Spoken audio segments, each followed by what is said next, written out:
The poisoned wilds were quieter than they should have been. Not silent. Nothing on Virex. 9 was ever truly silent, but unnaturally hushed, like the world itself was holding its breath. The wind that usually howled through twisted steel groves and bone-white vines had stilled, muffled by a thick haze of yellow-green mist that clung to the ground in oily tendrils. Kane adjusted the filter on his rebreather and swept his rifle in a slow arc, fingers steady on the trigger. He didn't like quiet. Quiet meant something was watching. A rot-eaten sign lay half-buried in the dirt near his boots, its warnings long since erased by acid rain and scavenger claws. Once, this place had been a terraforming site. Now it was a half-dead scar on the planet's surface. Kane had been mapping the outskirts for days, checking for salvage, tracking old military comm relays that might still ping a signal back to the orbital husk of a human carrier. He didn't expect to find anyone breathing out here. The scream, thin and high and ragged, cut through the stillness like a plasma blade. Kane froze. Not an animal, not a drone. It had shape, emotion. He moved before thinking, boots crunching over crystallized ash, weaving through skeletal trees whose bark glistened like melted glass. He found her at the edge of a collapsed clearing, crumpled in a nest of spiked thorns and toxin-choked undergrowth. She looked small. Wrong, somehow, her proportions just off enough to mark her as not human. Silver-blue skin, streaked with blood and grime. Limbs too long, fingers tipped with soft bioluminescent claws. A breathing mask, cracked and hissing, clung to her face. A Yvonne. Kane's stomach twisted. He hadn't seen one up close since the ceasefire. Their war had scarred planets, broken fleets, turned colonies into cinders. He remembered the last time he'd fought one, how it had screamed in static as it burned, how his friend Johnny had stopped breathing 30 seconds later. And yet here she was. Not a soldier. Just a girl. Barely more than a kid. Kane raised his rifle, hesitated. She wasn't moving. Her eyes fluttered behind a visor half filled with condensation. One foot twitched. He could walk away. Let the wilds have her. No one would know. No one would blame him. But he didn't. He slung his rifle and stepped forward, boots sinking into the spongy soil. His instinct screamed protest. This was stupid. This was how people got themselves killed. But she was dying. Alone. Afraid. Hey, he said, crouching beside her. Still with me, Blue? She didn't answer, but her eyelids shifted. Her fingers clutched something close to her chest, half buried in the folds of her suit. Kane pried her hand open gently, expecting a weapon, maybe a beacon. It was a scrap of plastifilm, drawn on with childish lines, a family unit, maybe the Yvonne equivalent of parents and siblings, smiling under 2 suns. One figure, shorter than the rest, had silver skin and a wide grin. Kane closed his eyes for a beat, then tapped his comlink. Base, this is Ranger K-7. No change in relay integrity. Still scanning. The lie would buy him a day or two. Enough to make sure she didn't die in a puddle of her own blood. He slid his arms under her carefully, ignoring the way her skin felt too warm, the shudder of her breath against his armor. She was lighter than expected. Maybe their bones were thinner. Maybe she hadn't eaten in days. As he stood, she made a soft sound. Half a whimper, half a word in a language he didn't know. Kane adjusted her weight and looked toward the hills, where he'd left his portable shelter tucked between rocks. Don't get any ideas, he muttered. I'm not doing this because I like you. Just can't stand the smell of rotting corpses in the morning. The wilds didn't respond. They never did. But as Kane started walking, he felt the weight of more than just the girl in his arms. The war wasn't over. Not really. And this was how it started again. Or maybe, if he was lucky, how it ended. The signal was short, garbled. It hissed through deep space static like a dying breath and bled into the long-range receiver of the HSF Warden, a heavy-response frigate running silent near the Oort Drift. Captain Mara Rourke listened to it twice before speaking. Confirm origin. Her comms officer, a young ensign with a kind of face that still believed in clean endings, nodded grimly. Erebus, 9 ma'am. Scrambled ID tags, but the encryption's old-gen colony issue. No doubt. Mara leaned back in her chair, eyes narrowing. She remembered Erebus, 9. Green fields. Polite people. Children selling fruit at landing pads. A place meant to be left alone. The kind of world humanity had started building once it got tired of war. Apparently, someone hadn't gotten the memo. Message reads, Erebus, 9 status, overrun. Civilians executing resistance. Request full burn. That's all. The bridge went silent. Then Mara stood. Helm, brake stealth. Course direct. Weapons systems live. Notify Central Command that Warden is acting under Article 7. The ensign swallowed. Article 7, ma'am? That's retaliatory justice. Mara met his eyes. We're not here to rescue. We're here to remind them why they stopped trying. It took 17 hours to reach orbit. The Warden didn't announce itself. It didn't negotiate. It didn't broadcast demands or warnings. It simply began to dissect the Zadran presence from the sky with surgical fury. Kinetic rods, dropped from high altitude, punched through command stations without a sound. Their mass converted to pure ruin on impact.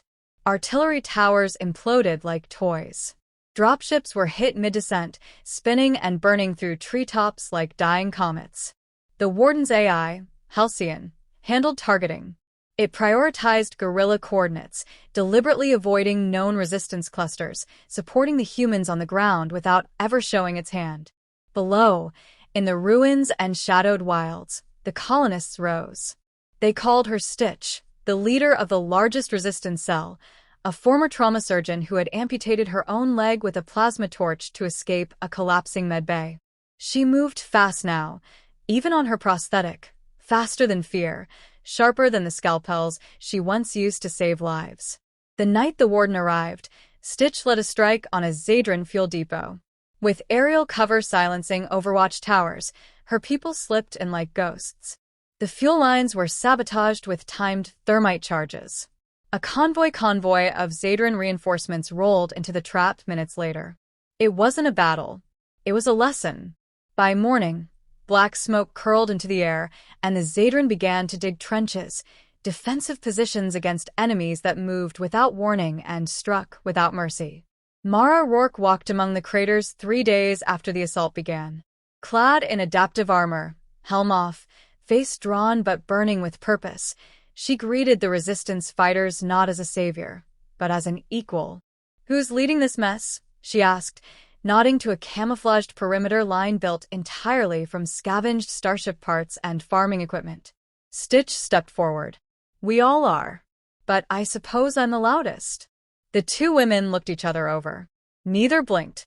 Both had lost too much to pretend this was anything but personal.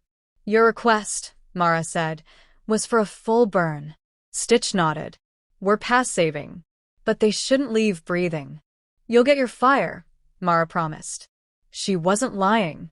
Under Halcyon's tactical mapping, the resistance cells began receiving coordinated drops, ammunition, food, medical gear, schematics for improvised weapons.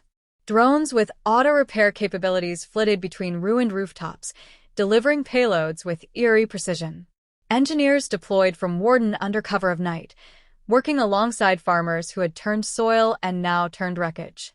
One former irrigation technician devised a magnetic trap that disabled Zadran hovercraft mid-flight.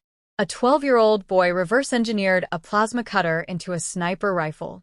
The line between soldier and civilian blurred into extinction. Zadran attempts to regroup failed. Their command network crumbled under cyber assaults laced with human creativity and emotional spite. One virus delivered through a commandeered Zadran probe played Terran lullabies on a loop while feeding false positions to their units. They walked into ambushes with nursery rhymes echoing in their ears. The Zadran began to fear the forests again. But now, they feared the skies, too. Then came the Warden's ace, a saturation burst strike over the western plains, where the last major Zadran stronghold stood. Instead of high-yield warheads, it delivered hundreds of tungsten rods tipped with concussive wave generators. No mass casualties. Just utter, Humiliating disarmament. Vehicles were flipped like toys. Ammo dumps were flattened. Generals were buried alive in reinforced bunkers without a single drop of blood spilled. Mara had made her point, and the message was simple. Humanity didn't need numbers. It needed motive. It didn't seek war, but once awakened, it wouldn't fight cleanly. It would fight like the universe had never seen. Not with honor, but with purpose. On the 7th day, the Zadran fleet in orbit fled without orders. What remained of their ground force scattered. They called it a tactical withdrawal. Mara called it mercy. In the bunker-turned hospital under the wreckage of Erebus City Hall, Stitch changed her bandages and listened to the silence. "They're gone," a fighter reported. "No pings on long-range radar. Clean." She nodded, tired. "Then the war's over." Mara entered behind him. "No. The battle's over. Now we build something meaner." The two women stood in the dim light, surrounded by wounded and hopeful and hardened eyes. "What now?" Stitch asked. Mara looked at the scorched map on the wall. "Now we make sure the next ones don't forget who they're dealing with." And in orbit, Halcyon quietly began compiling footage, burning ships, reclaimed ground, human resistance smiling through bloodied faces. A transmission prepared, a warning for the stars. But not yet. First, they buried their dead and counted the living. There was still a message to send. It began with a message. Not a broadcast. Not a declaration. A file. Small. Encrypted. Carried on subspace currents. Piggybacked onto automated traffic bound for neutral systems. No signature. No official stamp. Just a title. Erebus Protocol. Inside was a curated nightmare. Helmet footage from Zadran officers in their final moments. Streams of panic, choked breathing, grainy night vision of human shapes moving like phantoms between trees. Audio overlays of resistance fighters calmly reading agricultural poetry before pulling triggers. A still image of Stitch standing on a burned-out tank, holding a blood-stained medkit in one hand and a plasma torch in the other. And the final frame, Captain Mara Rourke's voice, cold as interstellar vacuum. "You came for farmland. You left fertilizer. Choose wiser next time." The galaxy noticed. Within days, mercenary groups revoked contracts with the Zadran Imperium. Trade routes detoured. Species that once labeled humans as youngbloods began to reevaluate. Even the Kthari, apex predators of the Orion Spiral, issued a statement of strategic neutrality pending human disposition. The Zadran Imperium fell into chaos. Internal audits uncovered the truth. Erebus 9 was never a strategic asset. It had been selected because the colony filed late census reports. A lazy decision. A soft target. Now, it was a blight on their legacy. Worse, the defeat fractured their officer corps. Some advocated retaliation. Others urged retreat. A few whispered that perhaps humanity wasn't just adaptable, it was inevitable. But none of that mattered to Stitch. She stood in the ruins of Erebus City's old fusion plant, now rebuilt into a council hall. The scent of ozone and disinfectant still clung to the walls. Survivors filtered in, fighters, engineers, farmers with burns across their arms and fire in their eyes. They weren't rebuilding a colony. They were founding a new kind of world. Rourke leaned against a nearby support beam, watching the gathering with that unreadable expression she wore like a uniform. "They're scared of us," Stitch said, voice low. "They should be," Rourke replied. Stitch didn't smile. "But fear fades. Next time, they'll come smarter.